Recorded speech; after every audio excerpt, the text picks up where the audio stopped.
Hello बच्चों, उम्मीद करते सब ठीक होंगे और पढ़ाई भी आपकी चल रही होगी। तो बहुत सारे बच्चों ने बोला था कि मैम क्वेश्चन करा दिए 9th क्लास की साइंस के फर्स्ट चैप्टर के। ठीक है, तो हम कराते हैं। अब हमारी 9th क्लास की साइंस चलेगी, इसके क्वेश्चन आंसर फर्स्ट चैप्टर के। हमारा पहला चैप्टर है क्लास 9th, पहले डाल लो यहाँ क्लास 9th की साइंस है ये। ठीक है, और हमारा चैप्टर है पहला हमारे आसपास के पदार्थ। हमारे आस पास के पदार्थ, ये चैप्टर हमारा पहले हो चुका है, लेकिन अब क्वेश्चन आंसर है इसके।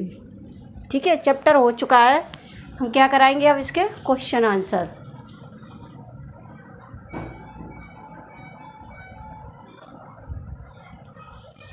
तो लिखो इसमें अब क्लास 9th की साइंस है ये। ठीक है, अब इसमें लिखो ये चैप्टर है हमारे आसपास के पदार्थ। तो पहले प्रश्न होते हैं हमारे अति लघु उत्तरी प्रश्न। ठीक है, तो पहली हेडिंग डाल लो अति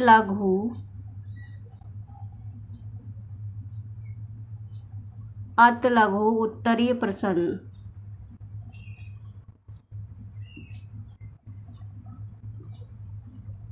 अति लघु उत्तरीय प्रश्न। ठीक है, तो इसमें पहला क्वेश्चन लिखो। पहला क्या है? पहला क्वेश्चन लिखो प्रश्न फर्स्ट।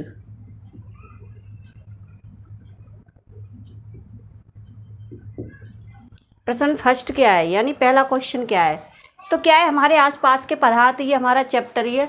तो हमारा क्वेश्चन है पदार्थ क्या है, या पदार्थ से आप क्या समझते हैं, या पदार्थ किसे कहते हैं। ठीक है, तो लिखो पदार्थ किसे कहते हैं।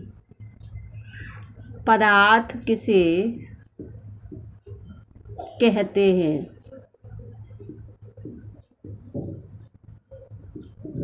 ठीक है, पदार्थ किसे कहते हैं। अब लिखो इसका उत्तर। उत्तर या इंग्लिश में बोलते हैं हम आंसर। ठीक है, तो लिखो बे वस्तुएं। ठीक है, बे सभी वस्तुएं या बे वस्तुएं जो स्थान घेरती हैं, तथा जिनमें द्रव्यमान होता है। द्रव्यमान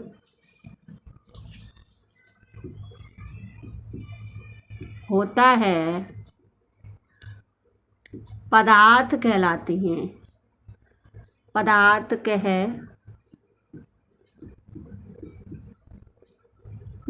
हैं। एग्जाम्पल लिख दो। एग्जाम्पल में लिखो चाक, पत्थर। ठीक है, चौक, पत्थर, लकड़ी, कुछ भी लिख सकते हो, लकड़ी आदि। ठीक है, तो पदार्थ क्या है, यानी वे वस्तुएं जो स्थान घेरती हैं तथा जिसमें द्रव्यमान होता है, पदार्थ कहलाती हैं। तो ये चैप्टर हमने पहले पढ़ा दिया है तुम्हारा। अब ये चल के आ रहा है हमारे क्वेश्चन आंसर। ठीक है,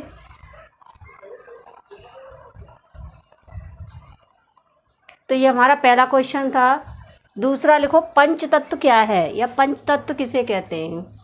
ठीक है, प्रश्न नंबर 2, पंच तत्व। पंच तत्व क्या है। ठीक है, या पंच तत्व किसे कहते हैं। तो क्या है इसमें, प्रत्येक वस्तु है ब्रह्मांड में, यानी वो किससे 5 तत्वों से, पदार्थ को उन्होंने क्या किया, पदार्थ को वैज्ञानिकों ने 5 तत्वों में बांट दिया था। ठीक है, तो उसे ही कहते हैं हम पंच तत्व। तो क्या है लिखो, पहले लिख लो आंसर में, उत्तर में भारत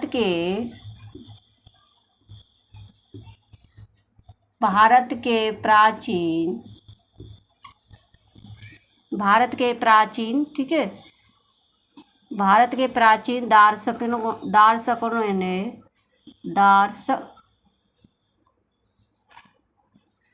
दार्शकों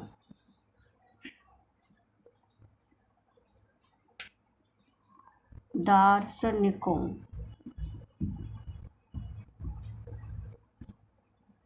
दार्शकों ने, ठीक है, पदार्थ को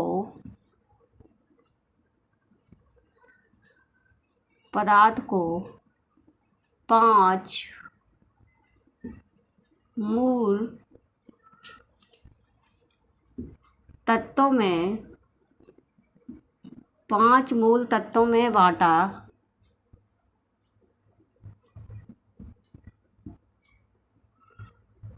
बांटा है, ठीक है। जो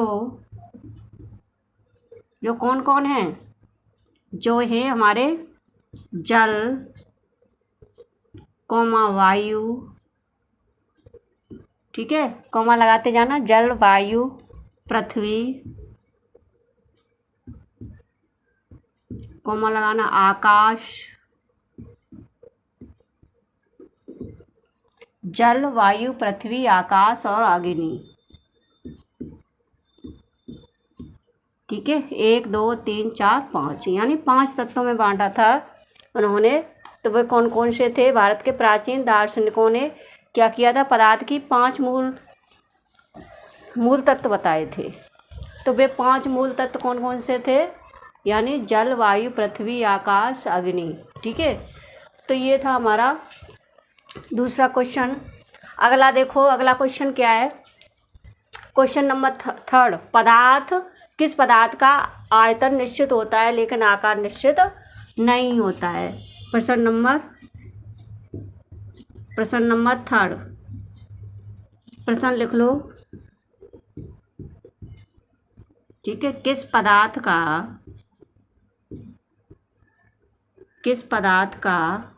ठीक है, आयतन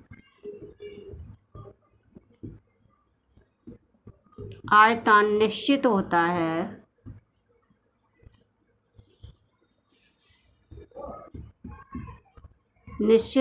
है लेकिन आकार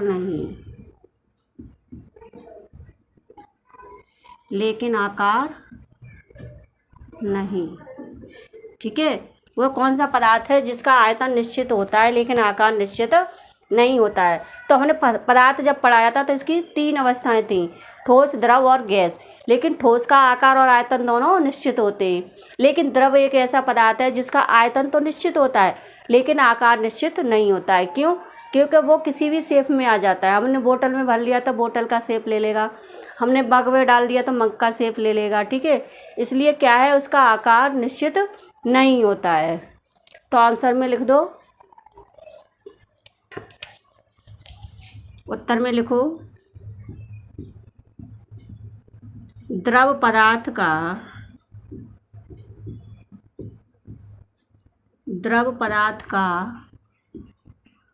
आयतन निश्चित होता है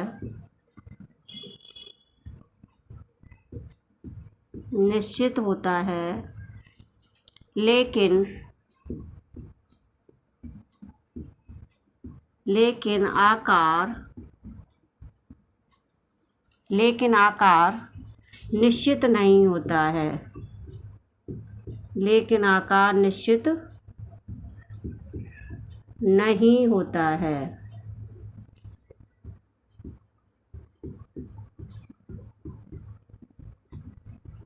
लेकिन आकार निश्चित नहीं होता है, ठीक है। आयतन तो निश्चित होता है लेकिन आकार निश्चित नहीं होता है। तो ये हमारा क्वेश्चन था। अब हम अगला क्वेश्चन लिखते हैं, ये रफ करते हैं, इतना नोट करो। नोट हो गया? चलो अब रफ करते हैं।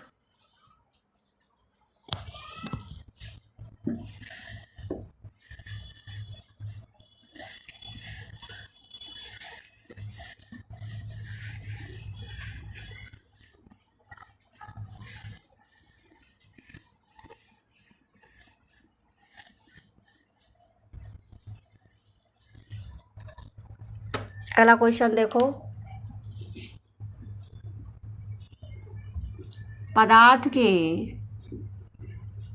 भौतिक, क्वेश्चन बहुत सारे होते हैं बेटा, लेकिन जो परीक्षा में आते हैं वही क्वेश्चन कराया जा रहा है, ठीक है। पदार्थ के भौतिक स्वरूप के, पदार्थ के भौतिक स्वरूप की कर लो, यह स्वरूप की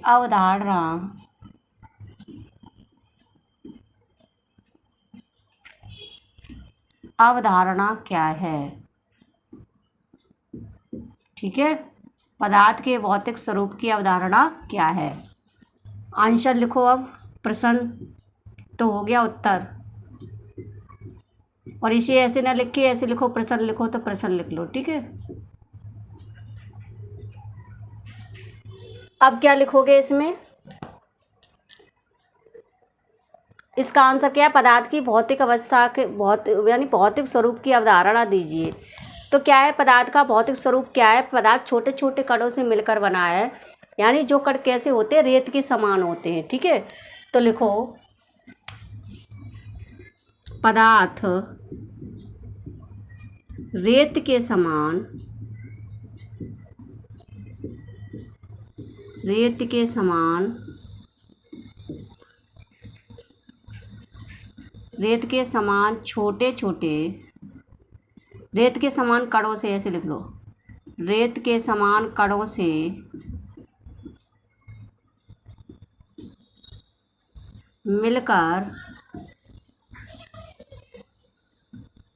मिलकर बना है, जो बहुत छोटे होते हैं या बहुत सूक्ष्म होते हैं, जो बहुत सूक्ष्म होते हैं, जो बहुत कैसे होते हैं, सूक्ष्म होते हैं, ठीक है। अगला क्या है हमारा, अगला क्वेश्चन है फिर,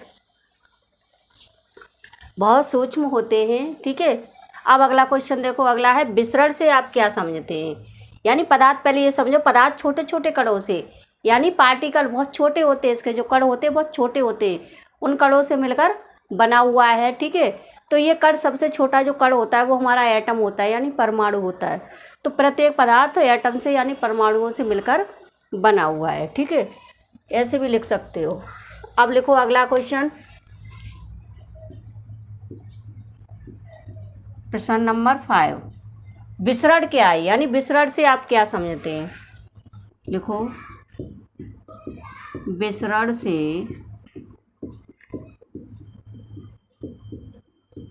से आप क्या समझते हैं।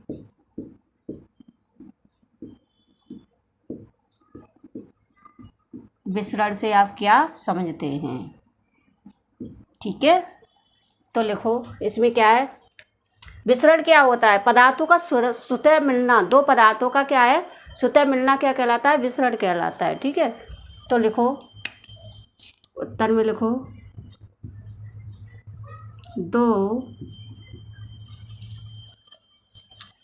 दो विभिन्न पदार्थों का, दो विभिन्न पदार्थों का, ठीक है, दो विभिन्न पदार्थों का स्वतः मिलना, कैसे मिलना, स्वतः मिलना, ठीक है। तो लिखो, दो विभिन्न पदार्थों के कणों का स्वतः या स्वयं, ठीक है, स्वतः परस्पर स्वतः परस्पर मिलना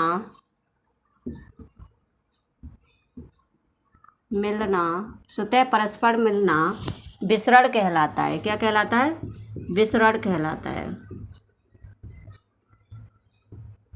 विसरण कहलाता है, ठीक है। तो क्या कहलाता है, ये विसरण कहलाता है, ठीक है।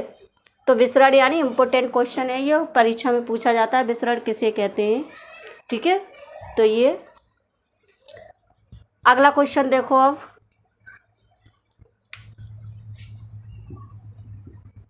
प्रश्न नंबर जो भी आए, ठीक है, यानी क्योंकि सारे क्वेश्चन नहीं कराए जा रहे, जो क्वेश्चन आते हैं ना परीक्षाओं में ज़्यादातर वही ज़्यादातर कराए जाते हैं। ठीक है, तो लिखो इसमें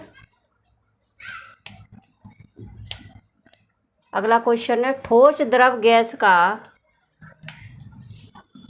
अगला लिखो ठोस द्रव गैस। ठीक है, ठोस द्रव गैस का उनके ठोस द्रव गैस का उनके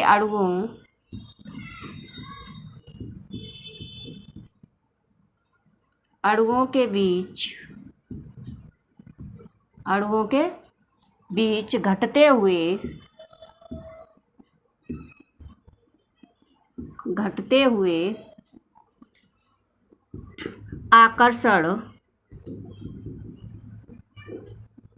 आकर्षण बल के क्रम में लिखिए।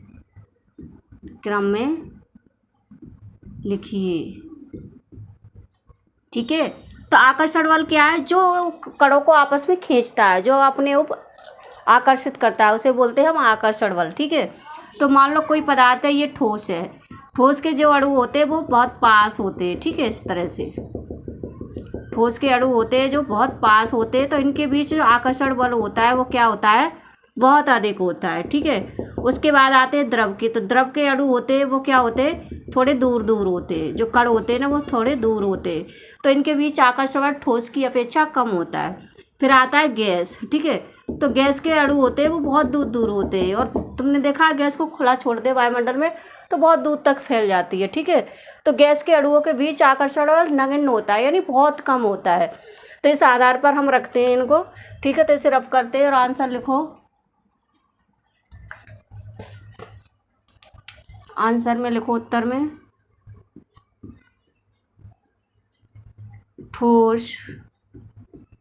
ठोस में सबसे अधिक इस तरह से निशान लगा देते, चिन्ह बना देते। ठीक है, उसके बाद द्रव से कम गैस, तो सबसे कम किस में होगा? गैस में। आकर्षण बल मतलब अणुओं को बांधने के लिए एक बल होता है, वो बल सबसे कम किस में होगा बेटा? गैस में होगा। ठीक है, और सबसे अधिक किस में होगा? ठोस में होगा। आकर्षण बल के कारण ही तो क्या होते हैं, जो ठोस के अणु होते हैं आपस में बंधे रहते हैं और एक ही जगह बैठे रहते हैं। ठीक है, तो वो होता है हमारा ठोस। तो ये हो गया हमारा। अब अगला क्वेश्चन देखो,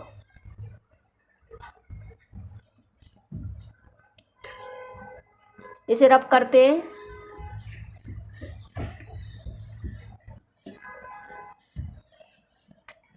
इसे रफ करो। अगला क्वेश्चन लिखो।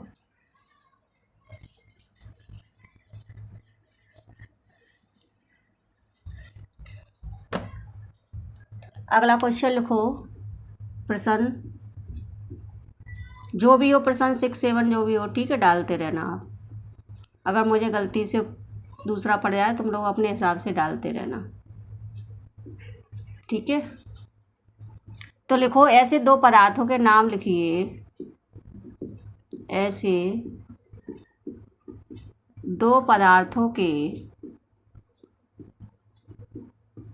नाम बताइए।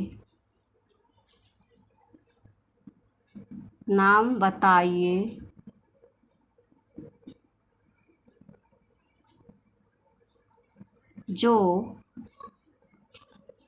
तीनों अवस्थाओं में पाए जाते हैं। तीनों अवस्था में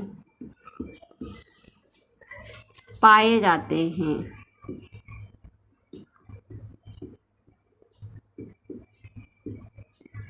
ठीक है, तो उत्तर लिखो। यानी क्या है? जल हमारा तीनों अवस्थाओं, ठोस, द्रव और गैस, यानी वेपर उसे गर्म कर दो तो वो उसकी भाप बन के उड़ने लगता है, यानी वेपर में यानी गैस में बन जाता है। ठीक है, तो एक जल है हमारा जो तीनों अवस्थाओं में पाया जाता है, तो लिखो जल। दूसरा है हमारा गंधक। गंधक को क्या बोलते हैं? सल्फर भी बोलते हैं। ठीक है, तो ये दो पदार्थ हैं जो तीनों अवस्थाओं में पाए जाते हैं। कोष्टक में लिख लो यहाँ सल्फर। ठीक है, तो ये दो पदार्थ ऐसे हैं जो तीनों अवस्थाओं में पाए जाते हैं। ठीक है, अब अगला क्वेश्चन देखो।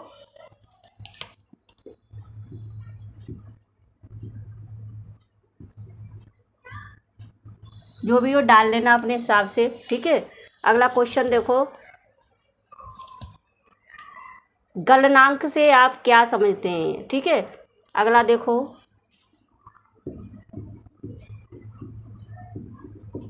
गलनांक से आप क्या समझते हैं? ये चैप्टर तो बेटा मैंने पहले ही पढ़ा दिया है। ठीक है, तुम्हारे पास वीडियो आ चुकी हैं, अगर नहीं देखी हो तो देख लेना। गलनांक से आप क्या समझते हैं? ठीक है, तो गलनांक क्या होता है? यानी वह टेम्परेचर, वह ताप जिस पर कोई भी ठोस पदार्थ क्या करता है? पिघलना प्रारंभ कर देता है, तो उसे हम गलनांक कहते हैं। यानी कोई भी ठोस पदार्थ, यानी एक निश्चित ताप होता है, एक निश्चित टेम्परेचर होता है जिस पर कोई भी पदार्थ क्या करने लगता है? पिघलना शुरू कर देता है। ठीक है, तो उसे हम क्या कहते हैं? फिर उसे हम गलनांक कहते हैं। तो लिखो इसमें उत्तर में लिखो, वह ताप, ठीक है, वह ताप जिस पर, वह ताप जिस पर कोई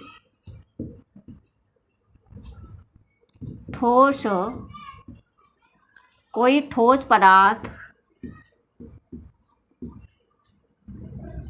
पिघलना, कोई ठोस पदार्थ पिघलना प्रारंभ कर देता है, कोई भी ठोस पदार्थ क्या करता है? पिघलना प्रारंभ कर देता है। यानी कोई भी ठोस है, ठीक है, पिघलना प्रारंभ करके, पूरा एक बार में लिख दो चाहे, प्रारंभ करके द्रव अवस्था में, किस में बदलने लगता है? द्रव अवस्था में, द्रव अवस्था में बदल जाता है, द्रव अवस्था में बदल जाता है। यानी कोई भी पदार्थ है जो क्या है? एक निश्चित ताप पर, ठीक है, एक निश्चित ताप पर क्या करता है? कोई भी ठोस पदार्थ पिघलना प्रारंभ करके द्रव अवस्था में बदल जाता है। या फिर ये कह सकते हो कोई भी ठोस पदार्थ एक निश्चित ताप पर, कोई भी ठोस पदार्थ द्रव अवस्था में बदलता है, तो उसे हम गलनांक कहते हैं। ऐसे भी लिख सकते हो उसको। ठीक है, अवस्था में बदल जाता है,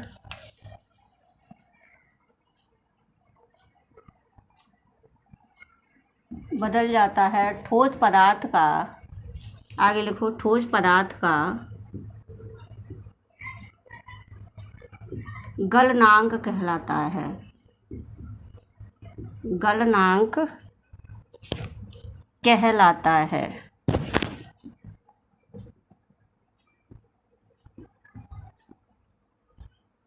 गलनांक कहलाता है। ठीक है, तो कोई भी ठोस पदार्थ में क्या हो जाता है? ठोस पदार्थ किस में बदल जाता है? द्रव में बदल जाता है, तो वो ठोस पदार्थ का गलनांक कहलाता है। एक टेम्परेचर होता है, यानी निश्चित ताप होता है। ठीक है, तो ये रफ करूँ, अब मैं नोट कर लो इसे,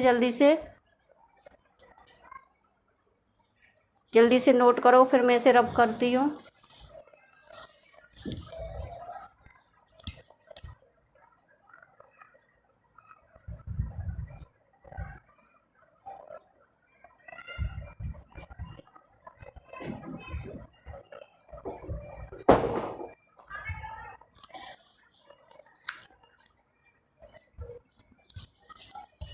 सिर्फ करूँ अब।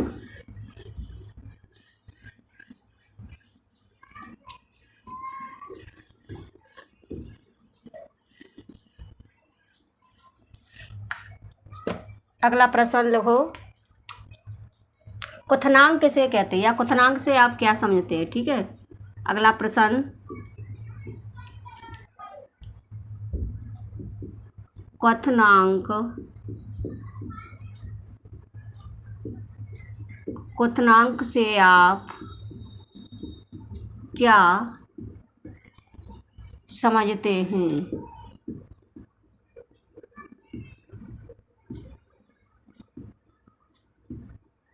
क्वथनांक से आप क्या समझते हैं।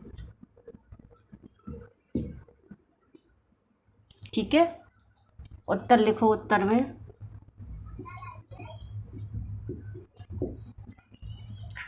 अब उत्तर में क्या लिखोगे, क्वथनांक होता क्या है, यानी किसी द्रव का, ठीक है, किसी द्रव का वह ताप जिस पर उसका वायुमंडल दाब क्या हो जाता है, बराबर हो जाता है, उसे हम क्या कहते हैं, क्वथनांक कहते हैं। तो लिखो इसमें,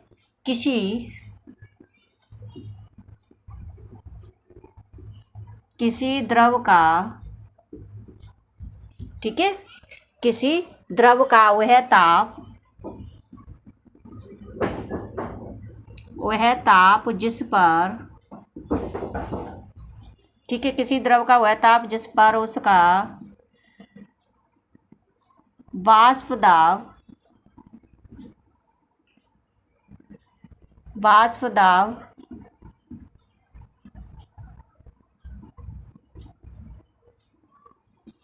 दाब वायुमंडलीय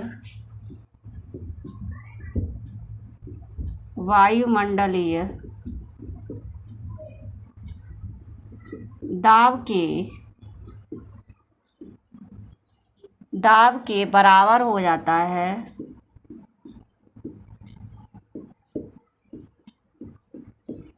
बराबर हो जाता है,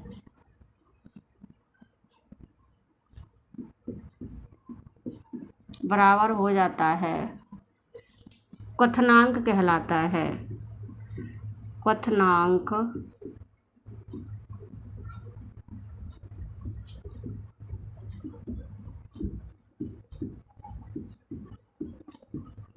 कहलाता है।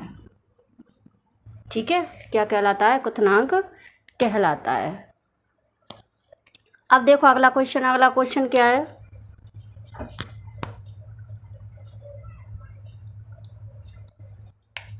अगला क्वेश्चन देखो, अगला है कि ताप बढ़ाने पर ठोस के पदार्थ में क्या होता है। ठीक है, तो अगला क्वेश्चन लिखो,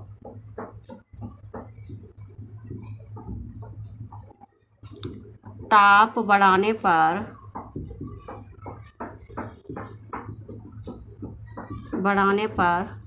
ठोस पदार्थ के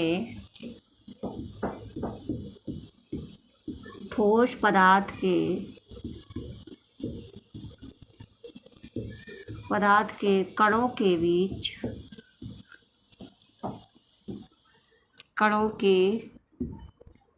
बीच क्या होता है।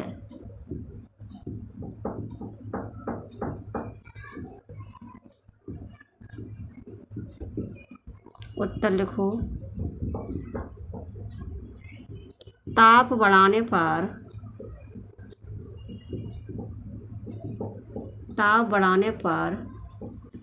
ठोस पदार्थों के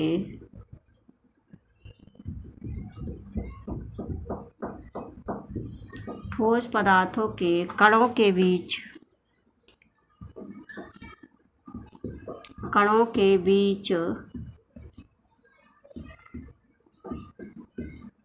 गतिज ऊर्जा बढ़ जाती है। कौन सी ऊर्जा, गति, यानी गति करने लगते हैं वो, कणों के बीच गतिज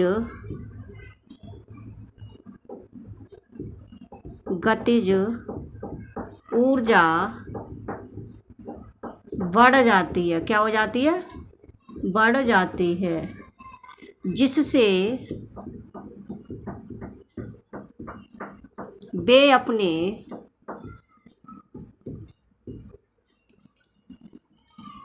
निश्चित स्थान को, या नियमित लिख सकते हो, नियमित स्थान को, ठीक है, निश्चित स्थान को छोड़कर